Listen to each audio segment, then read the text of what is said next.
है श्री जयंतीलाल जी, श्रीमती रमीला देवी, श्री भगवती, श्रीमती शर्मिला, श्री विनोद, श्रीमती अलका, चाहत, याशी, क्रिस्टी, रजावत परिवार, उदयपुर, राजस्थान।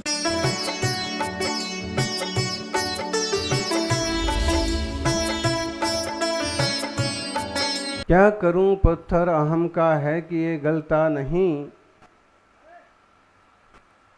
सबकी समस्या है। क्या करूं पत्थर अहम का है कि ये गलता नहीं। दीप बाहर के हैं जलते, भीतर का जलता नहीं। ढूंढते ही ढूंढते बीत जाती जिंदगी। सबका पता है, सबका पता मिलता है, पर अपना पता मिलता नहीं। सबका पता मिलता है, पर क्या करूं पत्थर अहम का गलता गलता ही नहीं। कुछ लोग हैं जो कोशिश करते हैं कि मैं अहंकार नहीं करूंगा, मैं मान नहीं करूंगा, मैं बात मान जाऊंगा, लेकिन फिर मान खड़ा हो जाता है। कैसे बात मान जाएंगे? हम कोई छोटे थोड़ी हैं। आजकल महिला भी पुरुष के बराबर है। अगर ये कुछ बोलेंगे तो हम जवाब जरूर देंगे। अखबारों में इतना छप रहा है, मीडिया में इतना आ रहा है कि महिलाएं भी किसी से कम नहीं हैं, तो हम भी कम नहीं हैं। कल तक हम अपने माँ बाप की बात मानते थे।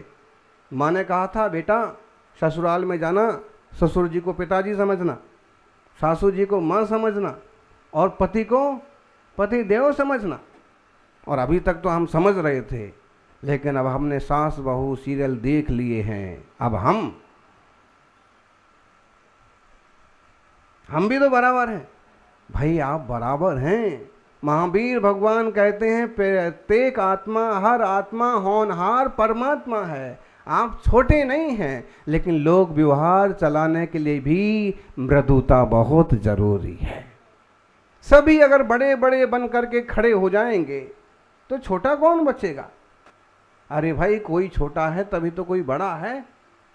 संसार में परिवार समाज ऐसे ही चलता है कि कोई वरिष्ठ हैं, कोई एक मुखिया हैं, कोई बड़े समझदार हैं, उनकी बात मानेंगे, उनके कहे से चलेंगे और आगे बढ़ेंगे। आप कोई कम नहीं हैं। आप में भी योग्यता तो सिद्ध होने की ही है, लेकिन फिर भी भूमिका के अनुसार अपनी प्रवृत्तियों को सही दिशा में लेके चलना बुद्धिमानी है। अहंकार के पत्थर को गला दीजिए। कल कुछ सज्जन आए और कहने लगे, महाराज जी अमुक मंदिर के संबंध में आप जो फैसला करेंगे हमें स्वीकार। आप कहेंगे तुम सब कुछ छोड़ दो, हम सब कुछ छोड़ देंगे। हमने उन लोगों को मन से आशीर्वाद दिया कि चलो, इनने इतनी हिम्मत तो दिखाई। जिनालय के ऊपर उपसर्ग नहीं हो, किसी तरह की वारदात नहीं हो, किसी तरह की बातचीत ना हो, कोई हमारे ऊपर उंगली ना उठाए, इसके लिए हम अपनी पद प्रतिष्ठा छोड़ने को भी तैयार हैं, लेकिन देव शास्त्र गुरु के ऊपर आंच नहीं आना चाहिए। इसकी टीका टिप्पणी नहीं होना चाहिए। जैन लोग ऐसे होते हैं, जैन धर्म में जन्म लेकर के भी ये लोग ऐसे करते हैं। इस टाइप की जब बात बाहर होती है ना, तो आपके मान को चोट लगे ना लगे, जैन धर्म के सम्मान को चोट जरूर लगती है। मुझे समझ में नहीं आता है कि श्रावक ये सुन कैसे लेते हैं कि कोई कहे जैनी लोग और ऐसे। और ये कब कहा जाता है? जब हम अपनी बातें बाहर लेके जाते हैं, जब कोर्ट कचहरी में पहुंचते हैं। और पहुंचते कैसे हैं? क्रोध के कारण नहीं पहुंचते हैं, मान के कारण पहुंचते हैं।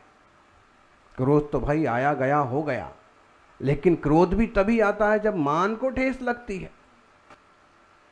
ये इसने मुझे नीचा दिखाने की छोटी कोशिश की, ये मुझे छोटा समझता है, इसने मुझे ऐसा बोला, ये मुझे जानता नहीं है।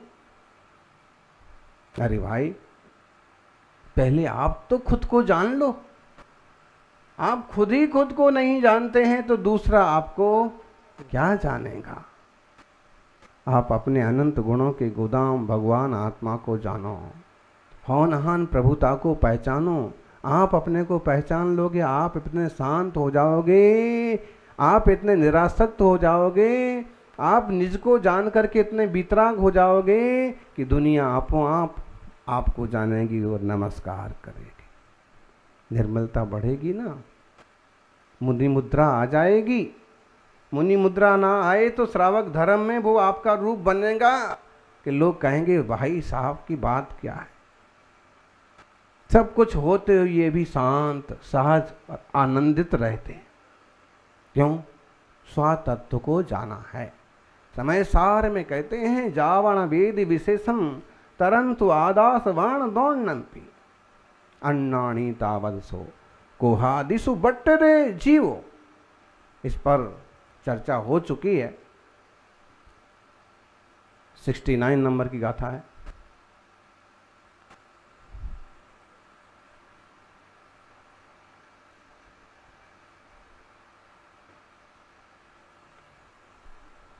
नवषष्ठी 69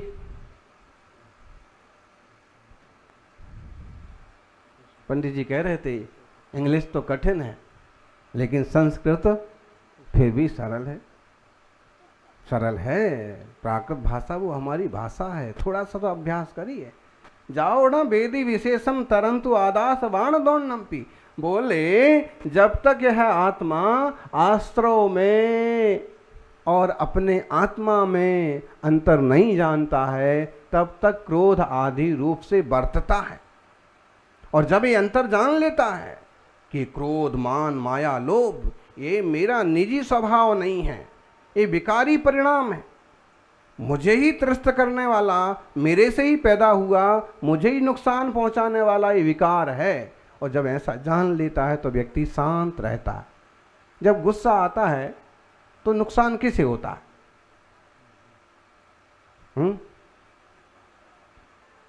आदमी ना इतना खतरनाक होता है, कभी कभी बोल देगा ना मुझे बात ज़्यादा गुस्सा मत दिलाना है, इतना बोले मुझे बहुत गुस्सा मत दिखाना नहीं तो मैं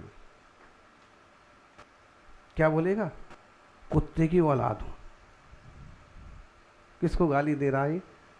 अब निम्न स्तर के लोग कभी झगड़ा करें और कहें ना एकदम चढ़ जाएं गुस्से पर, मुझे ज्यादा गुस्सा नहीं दिलाना नहीं तो मैं भी। अब क्या शब्द बोल रहा है और किसको बोल रहा है? बोलते हैं ना ऐसा बोलने वाले, किसको किसके ऊपर बोल रहे हैं आप? खुद के लिए बोल रहे हैं। कभी कभी पिता इतने नाराज हो जाते हैं कि बेटे को बोलते हैं, क्या बोलते हैं? गधे का बच्चा। कुछ नहीं समझता है। किसको बोल रहे हैं? अपने बच्चे को बोल रहे हैं। गाली किसको दे रहे हैं? बच्चे को दे रहे हैं। गधे का बच्चा तो वो तो बच्चा ही है, गधा कौन है? अब इसकी भी खोज की जाए तो क्रोध मान माया लोभ आदि ऐसे विकार हैं कि वे खुद को नहीं पहचानने देते हैं। खुद का ही नुकसान हो रहा है ये नहीं मालूम करने देते हैं। बस उबलते जाओ और जब ठंडे हो तो मालूम पड़ो कितना नुकसान हो गया। अपने अच्छे अच्छे लोग भी नाराज हो गए, अपने ऊपर जान लुटाने वाले लोग भी दूर हो गए, जिनने अपने लिए बहुत कुछ किया, खड़ा किया, बड़ा किया, वो लोग भी देखना पसंद नहीं कर रहे। क्यों? आपके क्रोध के कारण से, आपके मान के कारण से। मान महाविश्वरूप करहि नीच गति जगत में, कोमल सुधा अनूप सुख पावे प्राणी सदा। थोड़े कोमल बन जाओ, क्या दिक्कत है? झुक जाओ। बोले झुकता वही है जिसमें कुछ जान होती है। आप लोग बोलिए, थोड़ा थोड़ा प्रवचन आप भी किया करो हमारे साथ। आजकल ज्ञान तो बहुत है, मोबाइल खोल के बैठ जाओ तो महाराज जी जितना बताएंगे उससे ज़्यादा तो मोबाइल ही बता देगा। पंडित जी जितना बताएंगे उससे ज़्यादा तो इंटरनेट पर आ जाएगा। ज्ञान तो बहुत है लेकिन चारित्र की कमी है। इसलिए जब चारित्रधारी के मुंह से ज्ञान सुनते हैं तो उसका आनंद कुछ अलग ही होता है।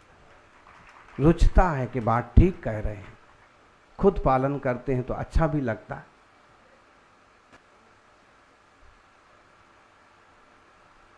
कह रहे ना, झुकता वही है जिसमें कुछ जान होती है, अक्खड़पन तो खास मुर्दे की पहचान होती है। जो ज्यादा अकड़ता है वो क्या है समझ लो, मरने के बाद आदमी खूब अकड़ जाता है।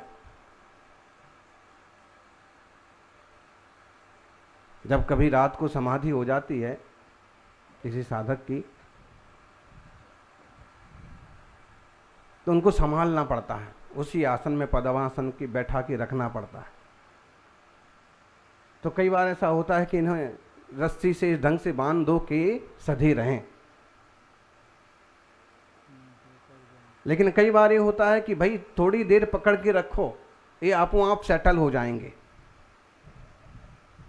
और घंटे डेढ़ घंटे में वो बॉडी अपने आप इतनी स्ट्रेट हो जाती है, कड़क हो जाती है कि उसको ऐसे ही छोड़ दो तो भी लुढ़कती नहीं, जीव नहीं हो उसमें।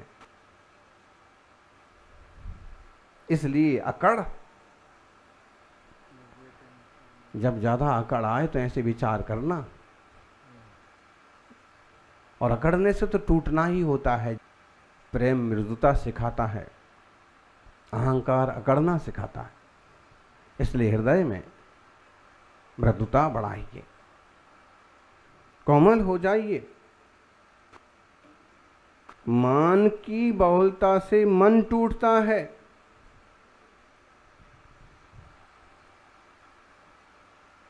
तरक्की नहीं होती है। मान की बहुलता से मन टूटता है, और मान की बहुलता से जीवन टूटता है। आत्मार्थियों, स्वभाव नहीं है, इसमें विशेषता जान लें, चेतना में और क्रोधादि विकारों में अंतर जान लें, दोनों में। मैं ज्ञान घन आत्मा और ये क्रोध मान माया लोभ आदि विकारी भाव। बच्चों,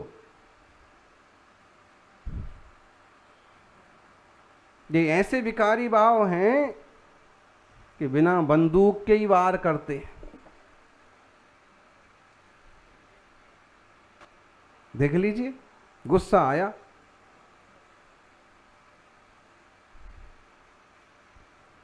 आदमी गुस्सा आता है गोले दागने लगता है तुरंत, और इतना तेज बोलेगा बिना माइक के। क्रोध की अवस्था में ऐसे कहा जाए ना, आदमी कुत्ता हो जाता है। थोड़ा बुरा लगता है ये शब्द, लेकिन जब तीव्र गुस्सा आता है तो आदमी एक तरह से उस समय एवं भूत नए से कुत्ता हो जाता है, भौंकता है जोर जोर से, जितनी आवाज निकल सकता। आवाज तेज होने का मतलब है कसाय बढ़ी, और आवाज सहज बने। जिस व्यक्ति की आवाज टोन सहज रहती है, उसका कसायाविष्टता भी उतनी ही मंद रहती, कसायों से प्रभावित नहीं होता। आप अगर सीरियल वगैरह भी देखते हैं, उसमें जो परफेक्ट मैन होता है, मुख्य धार्मिक चित्रों में देखेंगे तो, कि मान लीजिए राम है, मान लीजिए महावीर है, अभी यहाँ भी रामायण चालू हुई है, तो वो व्यक्ति लगभग एकदम समतौल, गंभीर, धीर भाषा में और नपे तुले शब्दों में और बिना बहुत सारे स्टेप्स के बोलता है, सीधे।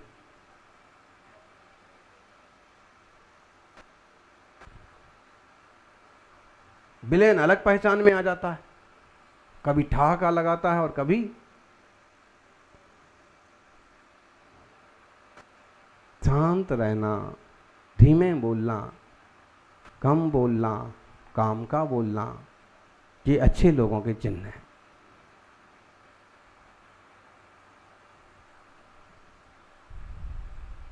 मान महाविश्वरूप करे नीच गति जगत में, कोमल सुधा अनूप। सुख पावे प्राणी सदा। यहाँ कह रहे हैं कि मान करने वालों का कौन सा ठिकाना रहा। अनादिकाल से पहले तो जीव निगोद राशि में रहा, पर त्रस में भी आया तो कीड़ा मकोड़ा होता रहा, मच्छर मक्खी होता रहा। क्या क्या नहीं बने हैं, कौन कौन सी पर्याय में नहीं गए हैं। आज हम राजा बन गए हैं, और आज तो हर एक आदमी राजा है जी। बताइए जी, राजा के पास क्या क्या होता था। अगर हम पिछले जमाने के राजाओं की बात करें ना, तो पिछले 100 साल पहले के, 200 साल पहले के जो राजा हैं, उससे बड़े राजा तो आप लोग हैं। बताइए क्या होता था उनके पास। अच्छा एक घर होता था, और कितना ही बढ़िया हो, लेकिन आज के जैसे फ्लैश वाला सिस्टम तो उनके पास भी नहीं होता था।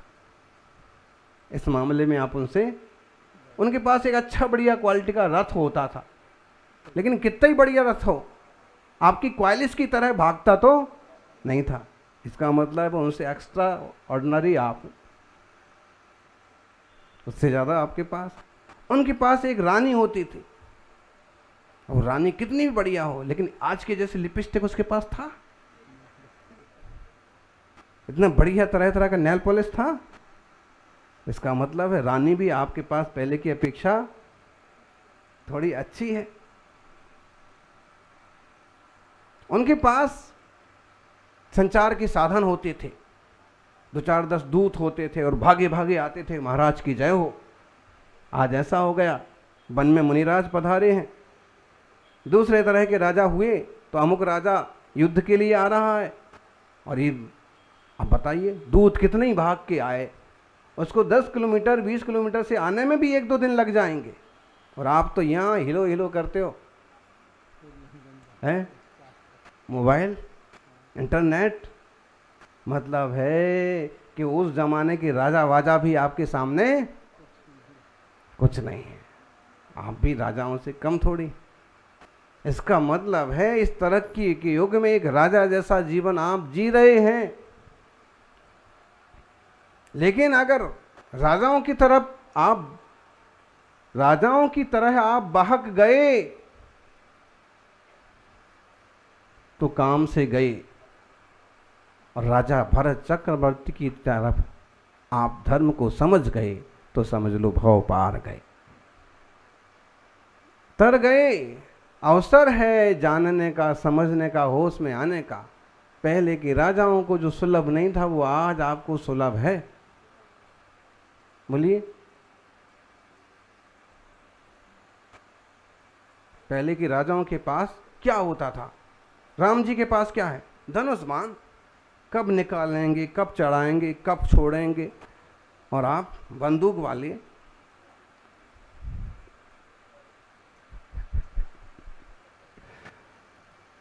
किसी मायने में सुख सुविधा संसाधन पहले की अपेक्षा कई गुना हो गए, और इन सबों का सदुपयोग यदि हम कर पाएं तो पहले की अपेक्षा का ज्ञान भी अर्जन ज़्यादा कर सकते हैं।